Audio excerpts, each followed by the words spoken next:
मंत्र पाठ।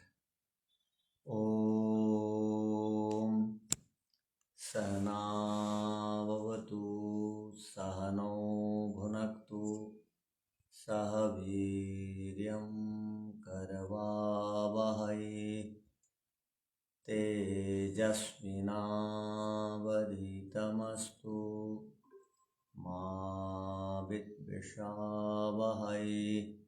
ओम शांति शांति शांति।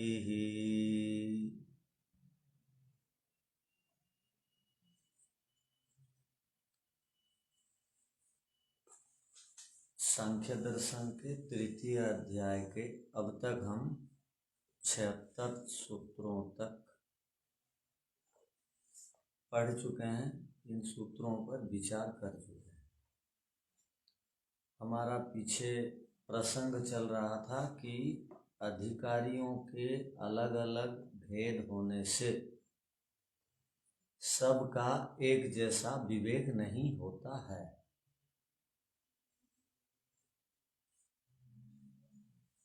तो विवेक एक जैसा किसी का नहीं होगा, क्योंकि हर जीवात्मा, हरेक पुरुष, हरेक व्यक्ति एक समान पुरुषार्थ, प्रयत्न, चेष्टा, विशेष तप नहीं करते। जो कम पुरुषार्थ करते हैं, कम मेहनत करते हैं, उनको कहा जाता है ये मृदु अधिकारी है। कम पुरुषार्थ करने वालों को कहा जाता है ये मृदु अधिकारी है। तो मृदु अधिकारी क्या करता है? तो यहां पर कहा मृदु अधिकारी यम नियमों को दृढ़ता से पालन नहीं कर पाता, अर्थात वह मृदु अधिकारी हम लोगों के समान होते हैं, या ऐसा बोल दीजिए हम और आप जो है मृदु अधिकारी हैं। हम 100% अहिंसा का पालन नहीं करते। 100% क्यों बोल रहे हैं? 50% करते हैं, बस 50% चोरी त्याग नहीं करते। अपने घर में भी अपने सामान यदि बच्चों का भी है तो उनसे बिना पूछे नहीं लेना चाहिए। तो 100% तो हम नहीं करते, 50% भी करते नहीं हैं। 10, 20, 30% वालों को हम मृदु अधिकारी बोल सकते हैं, जो वितर्कों के विरुद्ध में संघर्ष कर रहे हैं, यम नियम के विपरीत आचरण के विरुद्ध में जो संघर्ष करता है या संघर्ष करने के लिए यत्नवान है, उसको बोलेंगे मृदु अधिकारी। तो मध्यम अधिकारी भी हैं कुछ जो 60-70% प्रयत्न करते हैं यम नियम को धरातल पर उतारने के लिए, वो मध्यम अधिकारी हैं। तो हम में से कौन मध्यम अधिकारी है? तो आपके विषय में मैं पूरी तरह नहीं जान सकता, मेरे विषय में आप नहीं जान सकते। आपके विषय में या तो आप जानते हैं या तो ईश्वर जानते हैं। तो अब आप तुलना कर सकते हैं अपने विषय में। आप अपने विषय में जितना बोल सकते हैं हम नहीं बोल सकते। हाँ, आपके विषय में मैं उतना ही बोल सकता हूं जितना मैं आपको जानता हूं, उससे अधिक नहीं बोल सकता। तो वैसे ही अब हम मध्यम अधिकारी हैं या नहीं, हम स्वयं परीक्षण करें। तो मध्यम अधिकारी को मृदु अधिकारी से थोड़ा अधिक विवेक होता है। तो मध्यम अधिकारी की पहचान कैसी होगी? हम लोग बोलते हैं ये जो है ना, हम लोग दूसरों के विषय में बोलते हैं ये जो है ना बहुत परोपकारी है, ये जो है ना बहुत बड़ा सत्यवादी है, शायद ये आज तक ज्ञान पूर्वक असत्य इसने नहीं कहा, ये हजा हम बोलते हैं दूसरे के विषय में।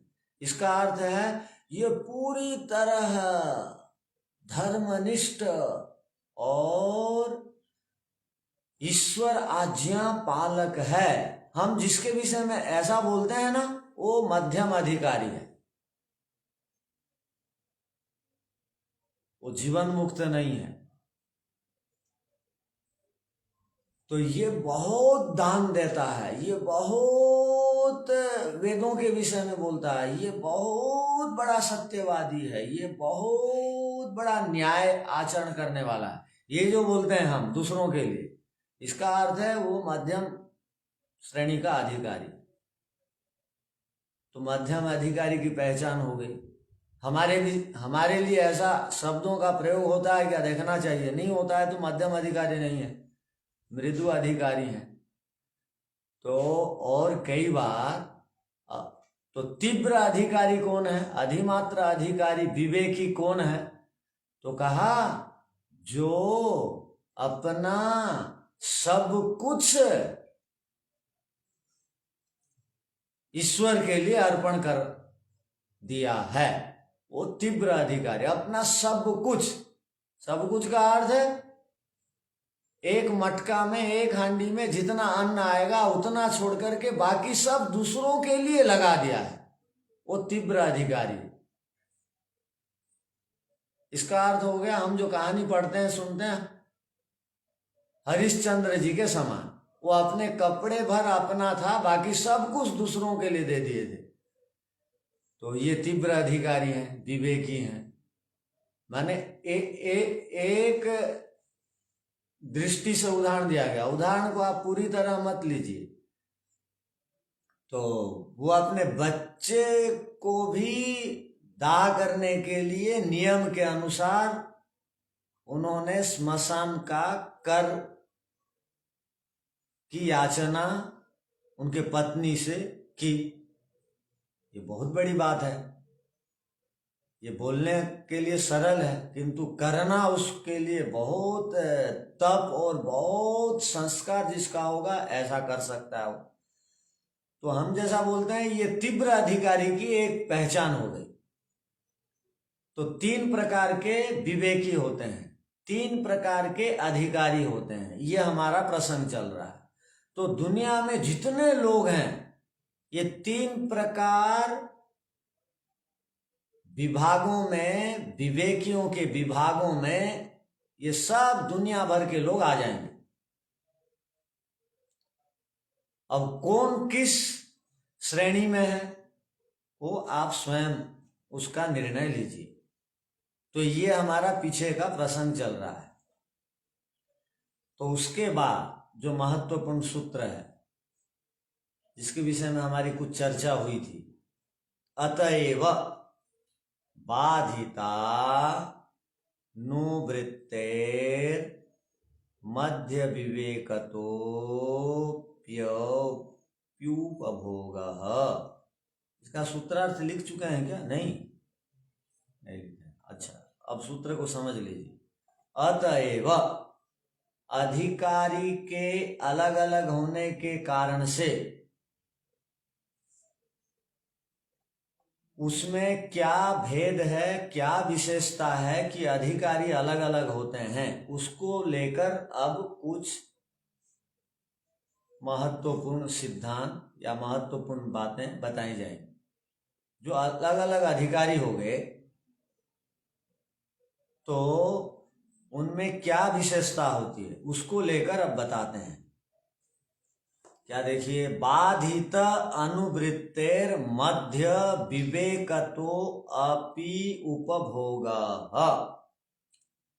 जो विवेक के 3 प्रकार हो गए, मृदु, मध्य और अधिमात्र, जिसको हम तीव्र बोलते हैं, इन तीनों में से जो बीच का विवेक है उसको मध्य विवेक बोलते हैं। तो सांख्य दर्शन में मध्य विवेक का अर्थ होता है, यहां अब सूत्र के प्रसंग के अनुसार, सूत्र का प्रसंग के अनुसार मध्य विवेक का एक अर्थ हो गया जो जीवन मुक्त जीवित हैं। और अधिमात्र विवेक हो गया जो जीवन मुक्त प्राण त्याग कर चुके हैं और मुक्ति को प्राप्त कर चुके हैं, इस दृष्टि से। किंतु पिछला जो सूत्र था उसका अर्थ अब जो हमने सुना वो था, किंतु यहाँ कुछ सामान्य भेद है, उस सामान्य भेद को आपको पकड़ना पड़ेगा। तो मध्य विवेकी का अर्थ हो गया जो जीवन मुक्त हो चुके हैं, यहाँ पर पीछे के सूत्र से थोड़ा सा हट करके, अर्थात जिसने अनुवृत्ति को रोक दिया है। बाधित अनुवृत्ति का अर्थ हो गया जिसने अनुवृत्ति को रोक दिया है। तो अनुवृत्ति का अर्थ क्या है? राग। अनुवृत्ति का अर्थ क्या है? अविद्या। अनुवृत्ति का अर्थ क्या है? क्लेश। अनुवृत्ति का अर्थ क्या है? जिसने क्लेश को दग्धबीज कर दिया। बाधित माने दग्धबीज कर दिया। तो अनुवृत्ति का अर्थ हो गया आकर्षण, राग, द्वेष, मोह। तो राग, द्वेष, मोह को जिसने बाधित कर दिया, समाप्त कर दिया, नष्ट कर दिया, तो बाधित अनुवृत्तिर मध्य विवेकतः, जो मध्यम विवेकी हैं वो अपनी अनुवृत्ति को, अपना राग द्वेष मोह को समाप्त कर दिया है, तो उसको मध्य विवेकी कहते हैं। किंतु राग द्वेष मोह क्लेशों को दग्धबीज करने के उपरांत भी, समाप्त करने के उपरांत भी, अविद्या को नष्ट करने के उपरांत भी, संस्कारों को दग्धबीज करने के उपरांत भी, समाधि लग जाने के उपरांत भी उपभोग, उनको जब तक शरीर है तब तक भोग प्राप्त होते रहता है। ये सूत्र का अर्थ हो गया। अब किसको बात नहीं समझ में आई पूछ लीजिए।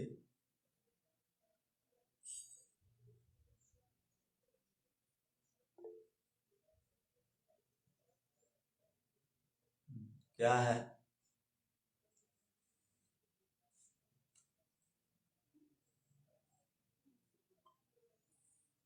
बोलिए, क्या बोलिए? नमस्ते स्वामी जी, थोड़ा फिर से फिर बोल दीजिए।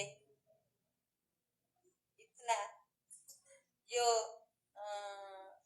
चलिए, दग्धबीज, जिन्होंने सशरीर, इस शरीर में अपने संस्कारों को दग्धबीज कर दिया है और जीवन मुक्त की अवस्था को प्राप्त कर लिए हैं, आप बंद कर दीजिए। माता जी माइक बंद कर दीजिए अपना। तो जीवन मुक्त अवस्था को जिसने प्राप्त कर लिया, अर्थात जीवन मुक्त अवस्था कब मिलती है?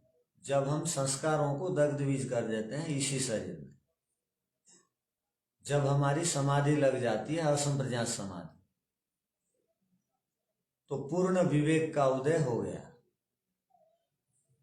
अविद्या आदि और बिल्कुल नहीं है, राग द्वेष मोह समाप्त हो गया है, तो उसको बोलते हैं इस सूत्र के अनुसार मध्य विवेक। इसलिए यहां फिर क्या कहा कि जिसने मध्य विवेक के द्वारा अपने सभी अनुवृत्ति अर्थात राग द्वेष मोह को बाधित अर्थात समाप्त कर दिए हैं, तथापि वो शरीरधारी होने से उनके लिए भोग प्रारब्ध के कारण बचे हुए हैं। उपभोग माने उनके लिए भोग बचा हुआ है, अर्थात वो जब तक शरीर रहेगा तब तक वो खाएंगे, पिएंगे, बातचीत करेंगे, घूमेंगे, व्यायाम करेंगे, उपकार करेंगे, बोलेंगे, और कोई अगर कोई कष्ट आदि दिया तो उसको भी प्राप्त करेंगे। उपभोग का अर्थ ये हो गया। अर्थात जीवन मुक्त होने के उपरांत भी प्रारब्ध के कारण, पिछले जन्मों के कर्म फलों के कारण शरीर धारित है, धारण किया हुआ है, इसलिए कुछ भोग उनको भोगना पड़ता है, किंतु उनका क्लेश समाप्त हो गया है।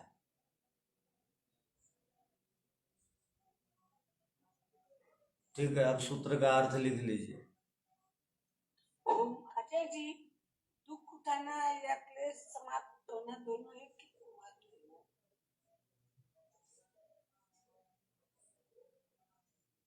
अच्छा, क्लेश का अर्थ क्या हुआ? अविद्यादि 5 क्लेश,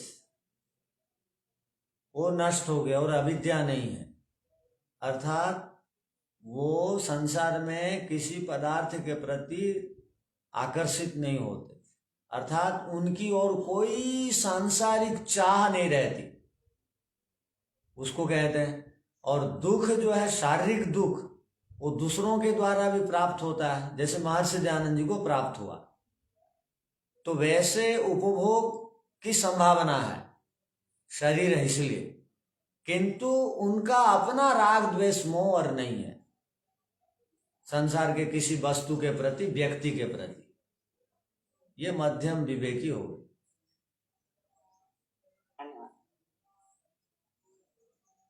लिखिए।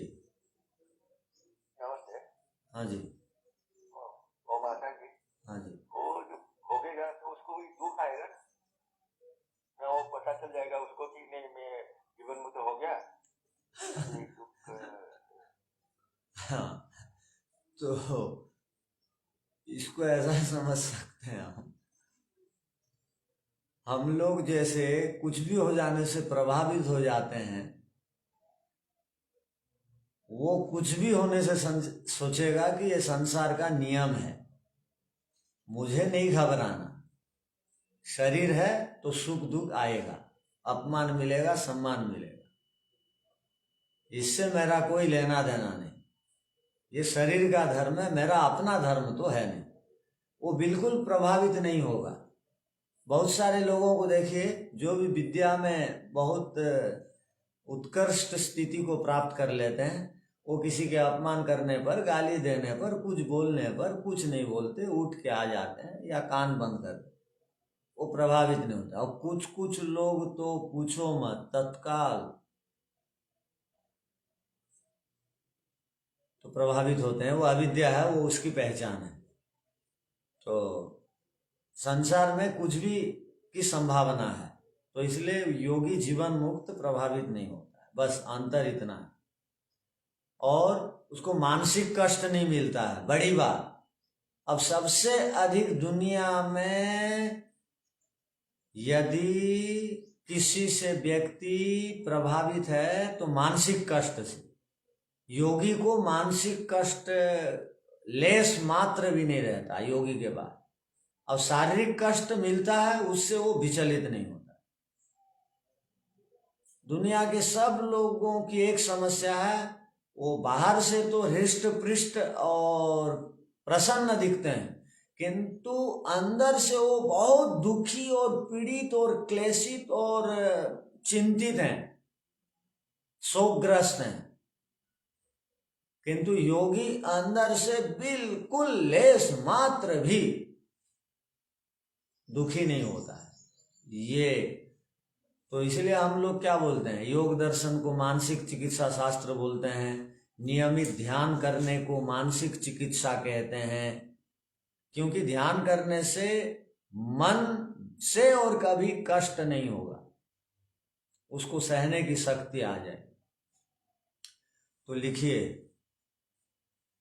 अजय जी, मान लीजिए एक का 5 साल बाकी था, उसका आधिदैविक या अधिभौतिक में उसका ध्यान हो गया, फिर उसको 5 साल के लिए जन्म लेना पड़ेगा। जिनका क्लेश बचा है उनको जन्म लेना पड़ेगा। यदि क्लेश दग्ध बीज हो गया है और उसको मान लो बचना था 100 साल, उससे पहले किसी कारण से, अपने कारण से नहीं, वो तो स्वयं कभी आत्महत्या नहीं करेगा। वो संसार में बड़ी से बड़ी बाधा आने पर भी आत्महत्या नहीं करेगा। जो क्लेशों को दग्ध बीज कर दिया है, वो क्यों नहीं करेगा पता है? वो जानता है कि मेरा कर्तव्य अब बचा हुआ है, शेष है, जितना भी कष्ट मिले वो आत्महत्या नहीं करेगा। और जिसको पता नहीं है, अविवेकी आत्महत्या करता है, वो कर्तव्य से बचना चाहता है, किंतु उसको पता नहीं है आत्महत्या करने पर ब्याज सहित दोबारा जन्म लेना पड़ेगा और भोगना पड़ेगा। इसलिए जो भी संसार में हमको सुख दुख मिलता है, खुशी खुशी उसको सह लेना चाहिए और उसको चिल्लाना नहीं चाहिए। और आत्महत्या करने की तो नौबत ही ना आए, उसके मन में इस प्रकार की भावनाएं ना आए, विचार ही ना आए। किंतु योगियों में नहीं आता। बाकी लोग बोलते हैं मैं ऐसा सोच रहा था कि अब मुझे और बचना नहीं चाहिए, मर जाऊं क्या, ऐसी इच्छा हो रही थी मेरी। ये कौन बोलते हैं? अविवेकी। विवेकी कभी नहीं बोलेगा। तो ये दोनों में अंतर है। और विवेकी यदि दग्धबीज कर दिया, उसको कोई मार दिया, 100 साल बचना था, तो और जन्म नहीं लेगा, क्योंकि उनके और अविद्या आदि क्लेश नहीं है उनके पास। ठीक है, हो गया ना? जी आचार्य। अब लिखिए।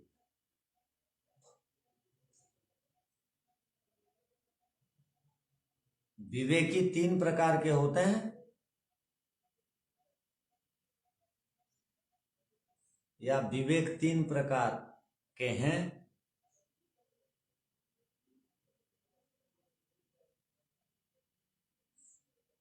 एक मृदु,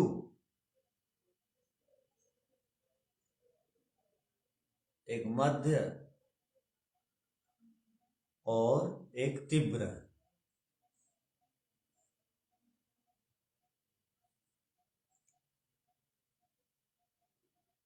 इन तीनों में से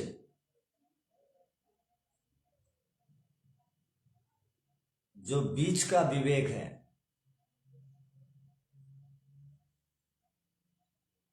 उसको लेकर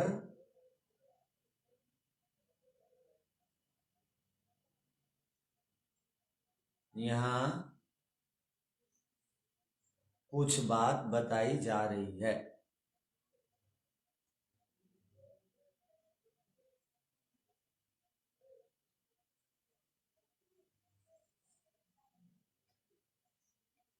जिसने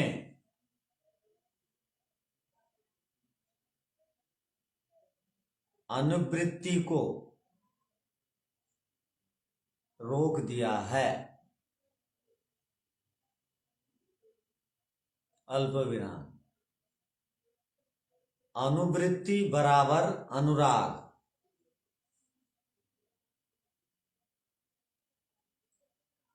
अनुराग बराबर राग,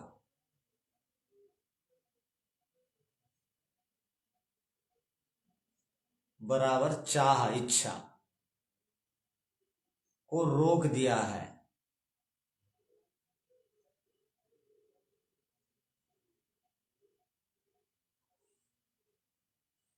अर्थात जिसने अपने राग को बाधित कर दिया है,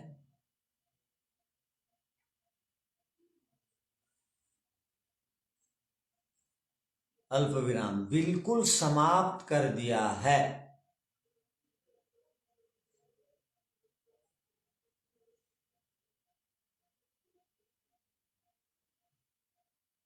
अर्थात पूरी तरह अविद्या को खत्म कर दिया है।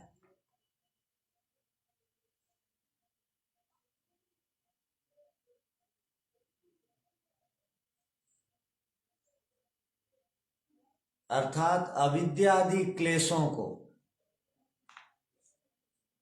उत्पन्न होने नहीं देता है।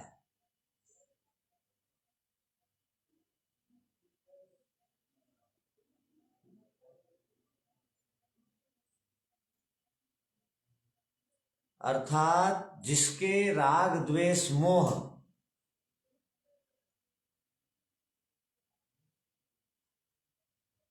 समाप्त हो गए हैं,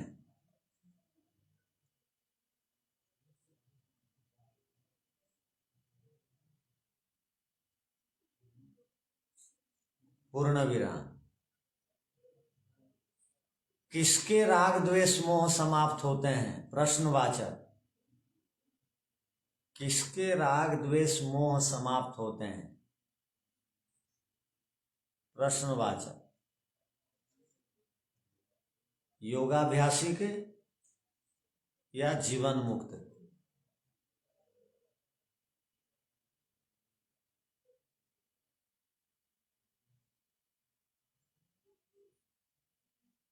ऐसे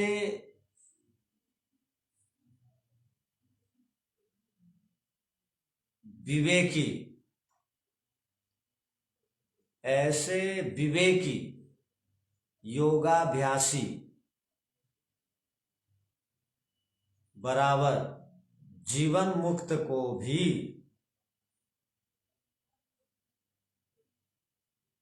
उपभोग अर्थात भोग प्राप्त होते हैं।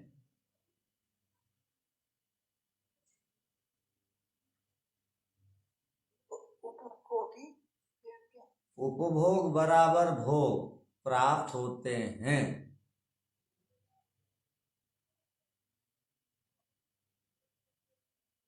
अर्थात कुछ समय के लिए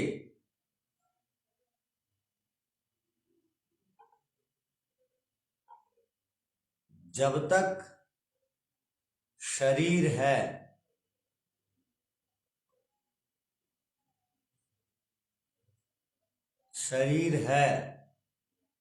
अल्प विराम, प्रारब्ध समाप्त नहीं हुआ है,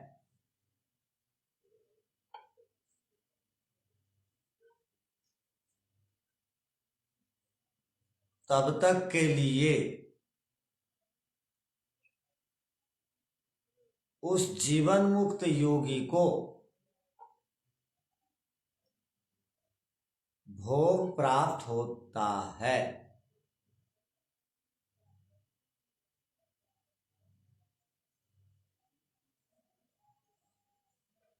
भोग अर्थात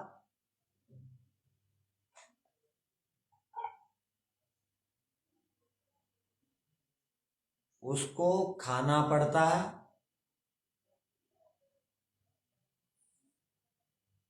पीना पड़ता है, सोना पड़ता है, बोलना पड़ता है, देखना पड़ता है।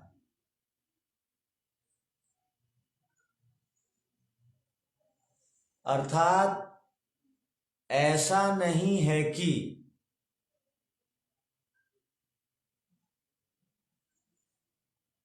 जीवन मुक्त की समाधि लग गई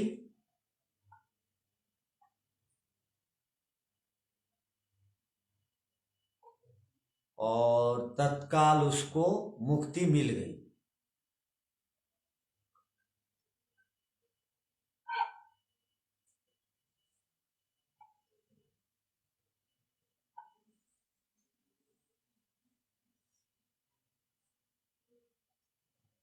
हाँ, अविद्यादि क्लेश समाप्त हो चुके हैं। हाँ, जीवन मुक्त के अविद्यादि क्लेश समाप्त हो चुके हैं।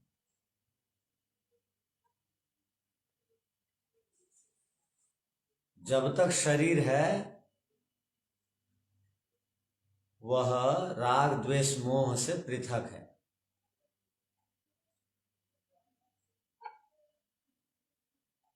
किंतु भोगों से युक्त रहेगा,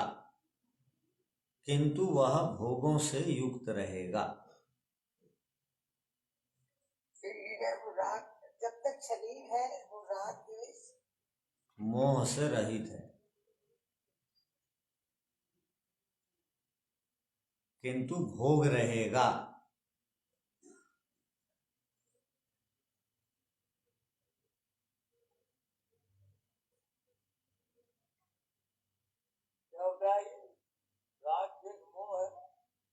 राग द्वेष मोह समाप्त हो जाते हैं, किंतु शरीर है, अतः भोग रहेगा, अर्थात वो भोग भोगेगा।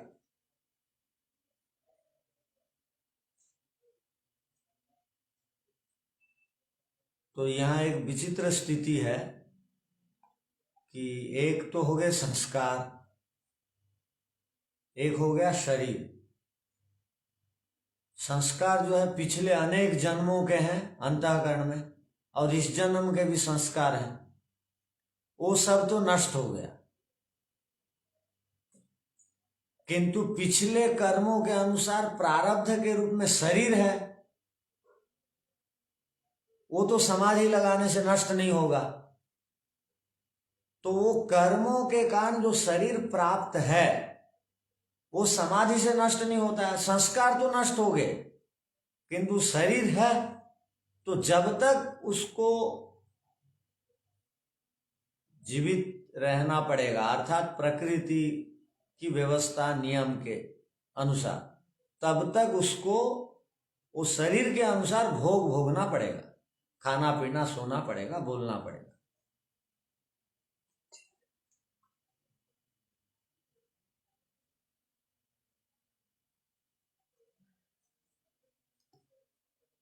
तो आप देख लीजिए भाष्य को। सर ये हाँ जीवन मुक्त जो है, हाँ जी, उसकी बाद में तो मुक्ति हो जाती है जब शरीर छूटता है, तो उसके बाद। हाँ जी, हो जाती है। ठीक है, धन्यवाद। वो जीवन मुक्त मुक्तात्मा है। जिस प्रकार मुक्ति का सुख ऊपर लेते हैं ईश्वर की व्यवस्था में, वैसे ही वो यहाँ लेता है। वो सदा लेते हैं, 24 घंटा 365 दिन वो सुख लेते हैं, वो मुक्तात्मा है। ये शरीर के बंधन से है, इसलिए 362 दिन 24 घंटा सुख नहीं ले पाता परमात्मा का। जब सोए रहता है तब सुख से वंचित रहता है। दोनों में अंतर। किंतु इसके क्लेश समाप्त हो चुके हैं, इसलिए ये कभी भी गंदा काम, अशुभ कर्म या मिश्रित कर्म या सकाम कर्म नहीं करेगा।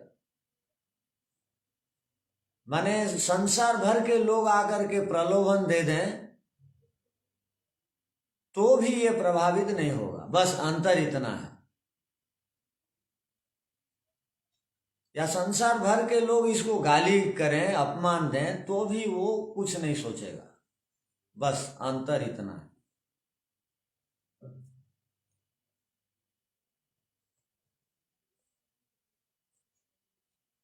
मध्य विवेका बाधिता या खलु अनुवृत्ति अनुरक्ति अनुराग रूपा। मध्य विवेका बाधिता, मध्य विवेक से बाधिता माने नष्ट। या खलु जो, अनुवृत्ति, अनुवृत्ति को खोल रहा है। अनुरक्ति, अनुवृत्ति का एक अर्थ हो गया अनुरक्ति, अनुरक्ति का एक अर्थ हो गया अनुराग। अनुराग रूपा प्रवृत्ति अर्थात कर्म। ये न अभ्यासीना, जिस अभ्यासी के द्वारा, तस्यापि विवेक अभ्यासेन, उस विवेक अभ्यास के द्वारा, भवति उपभोग तात्कालिक, उपभोग होता है तात्कालिक माने कुछ समय के लिए। तात्कालिक बोलते हैं कुछ समय को, दीर्घकालिक कहते हैं बहुत काल तक। यावत प्रारब्ध भोग समाप्ति, जब तक प्रारब्ध का भोग समाप्त नहीं हो जाता तब तक उसको सांसारिक प्रवृत्ति अर्थात भोग उपभोग रहेगा, अर्थात जीवन धारण करे रखने के लिए। अधिमात्र विवेक से तो सर्वदा भोग अभाव होती। जो अधिमात्र विवेक वाले हैं, यहाँ अधिमात्र विवेक का अर्थ ध्यान रखिए, जो शरीर छोड़ चुके हैं उनको यहाँ अधिमात्र विवेक कहा।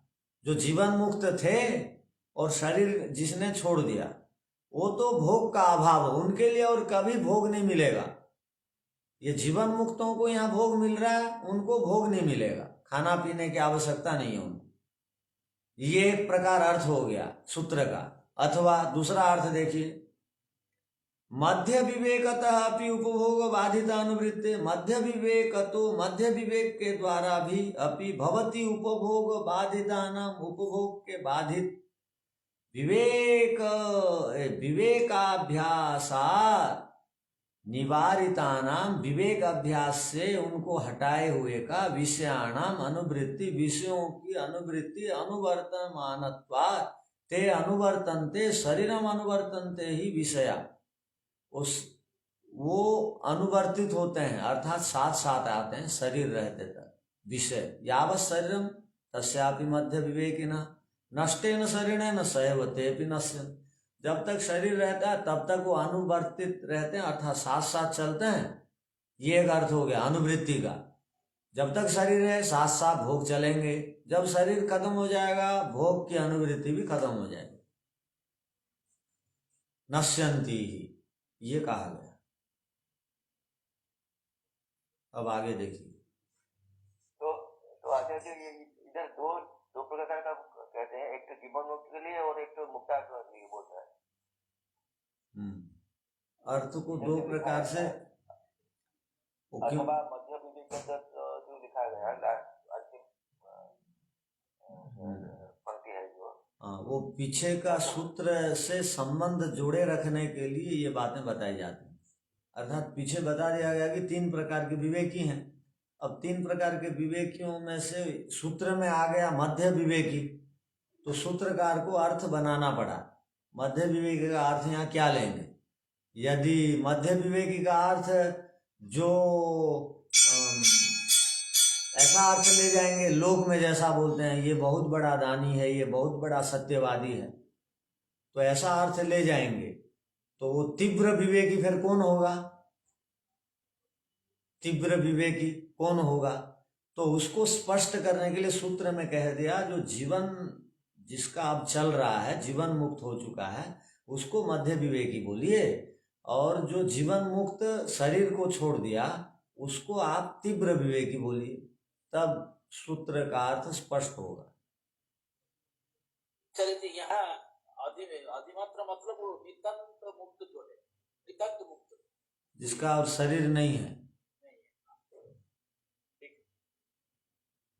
तो अथवा क्यों लिखा गया है? अथवा इसलिए लिखा गया कि अर्थ अलग प्रकार का होता है। अथवा माने और भी एक अर्थ इस प्रकार हो सकता है। तो भाष्यकार लोग स्वतंत्र हैं भाष्य लिखने में। अब आप पढ़ रहे हैं, आपको जब ये बात और सूझेगी और बढ़िया ढंग से आप लिख सकते हैं तो और बढ़िया ढंग से आप अर्थ बना सकते हैं। अर्थ की स्वतंत्रता, व्याख्या की स्वतंत्रता सबको है, किंतु सिद्धांत की हानि नहीं होनी चाहिए। इसलिए बहुत सारे व्याख्याकार हुए हैं,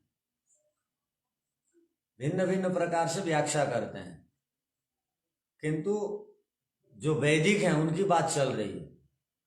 माने वैदिक व्याख्याकार भी स्वामी दर्शनानंद जी, स्वामी उदयवीर जी, ये सब अलग अलग करते हैं, और स्वामी ब्रह्म मुनि जी ने अलग किया। अब के लोग भी अलग करते हैं, किंतु मूल विषय को ध्यान में रख करके व्याख्या होनी चाहिए। मूल विषय इधर उधर नहीं होना चाहिए। तो व्याख्याकार 2 प्रकार के अर्थ देते हैं, कोई बात नहीं। मध्य विवेकी और तीव्र विवेकी के बारे में कहा जाता है। हाँ, तो तीव्र विवेकी कौन हुआ? आप तीव्र विवेकी का अर्थ क्या समझे? मुक्त आत्मा का। हाँ, मुक्त आत्मा, ठीक है। मध्य विवेकी है जीवन मुक्त के बारे में कहा जाता है। हाँ जी। तो जो अथवा मतलब ये या ये ऐसा माने रखेंगे सब? ये या ये नहीं, जो योगाभ्यास करके मुक्ति को प्राप्त कर चुके हैं वो तीव्र विवेकी के अंतर्गत आ गए। जो योगाभ्यास करके क्लेशों को दग्ध बीज करके अब जीवित हैं, जिनका अब सशरीर में राग द्वेष मोह नहीं है, वो मध्य विवेकी हो गए। इस सूत्र के अनुसार उनको लिया गया। ठीक है। जीवन मुक्तश्च, जीवन मुक्तः च। अब जीवन मुक्तों के बारे में बता रहे हैं, अर्थात वह मध्य विवेकी कौन है, तो यहाँ उसका समाधान कर रहे हैं। आप मध्य विवेकी के बारे में सूत्रकार ने आपने कहा, अब वो मध्य विवेकी कौन है थोड़ा स्पष्ट करिए। अब किसी की जिज्ञासा थी पढ़ने वालों की, आप मध्य विवेकी बोल रहे हैं तो स्पष्ट करिए। तो आप स्पष्ट कर रहे हैं कि मध्य विवेकी कौन कहलाता है। तो सूत्र में कह दिया मध्य विवेकी वो है, कौन है? तो कहा जीवन मुक्त, जो जीवन मुक्त है वो मध्य विवेकी है। बात स्पष्ट हो गई। तो जीवन मुक्त हैं जो मध्य विवेकी हैं वह जीवन मुक्त होता है, तभी वह जीवन मुक्त कहलाता है। कब? कोई आदमी जीवन मुक्त कब कहलाएगा, ये मूल प्रश्न है। जब तक मैं भोक्ता बने रहूंगा तब तक मैं जीवन मुक्त नहीं कहला सकता। जीवात्मा को भोक्ता कहा जाता है, मोटी भाषा में कह दिए भोक्ता, किंतु जीवात्मा मूल रूप से भोक्ता है ही नहीं। हम लोगों ने उस श्लोक में पढ़ा था, आत्मानम रथिनम विद्धि शरीरम रथमेव तु बुद्धिम तु सारथिम विद्धि मना प्रग्रहमेव च इंद्रियाणि हयानाव विषयास्तेषु गोचरा आत्मेन्द्रिय मनोयुक्तम भोक्तेत्याहुर मनीषिण। मनीषी लोग जब आत्मा इंद्रिय और मन के साथ जुड़ जाता है तब उस आत्मा को भोक्ता कहते हैं बोल के मनीषी लोग कहते हैं। और जब आत्मा इंद्रिय और मन के साथ बिना जुड़े काम करता है तो उस आत्मा को कहते हैं कि अपवर्ग वाला आत्मा है। जब तक हम मन के विषयों को अपना विषय बोलेंगे, अपना रूप बोलेंगे, इंद्रियों के विषयों को अपना विषय बोलते रहेंगे, तब तक हम भोक्ता हैं। यही अर्थ है। तो जीवन मुक्त और इंद्रिय और मन के विषयों को अपना विषय नहीं कहता, दोनों में अंतर हो गया। अब तक हम भोक्ता बने हुए हैं। ओ दुनिया भर की बातें कहाँ ठहरती हैं आकर के? मन में ठहरती हैं। तो मन में कोई बात आकर के ठहर गई और किसी ने हमसे कुछ कह दिया, कहने के लिए उसको कितना समय लगा? 1 मिनट, 1 सेकेंड। उसने कह दिया हमको कुछ, तो बहुत बदमाश है, तो ढकोसला है। तो ऐसे हमको किसी ने कह दिया, गाली दे दिया, तो वो तो कह दिया, उसकी तो वो बात खत्म हो गई, उसकी पंक्ति तो बोलते ही खत्म हो जाती है।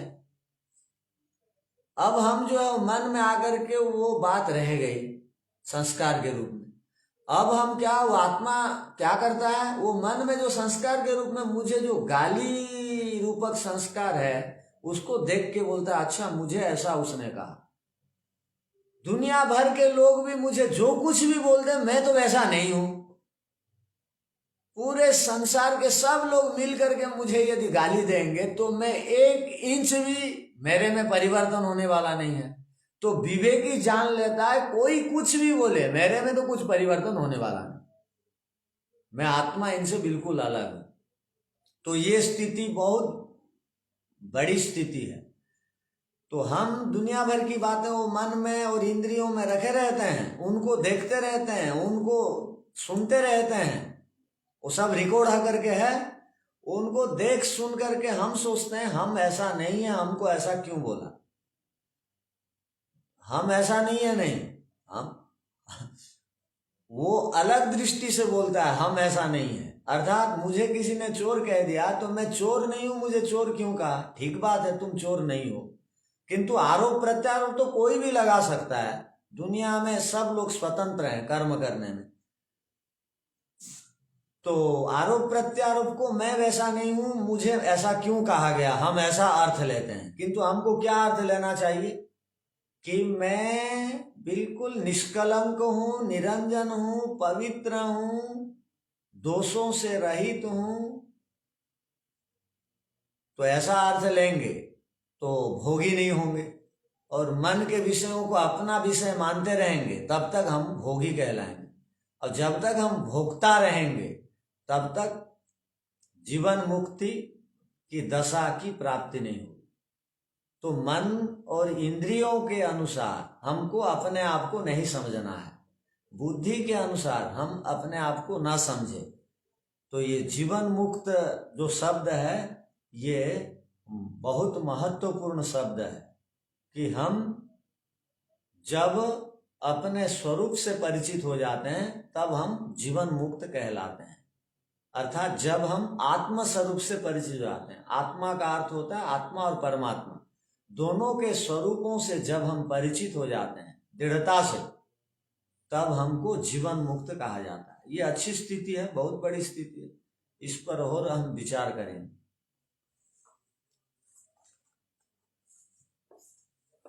ठीक है। ओम शांति शांति शांति। सबको सादर नमस्ते।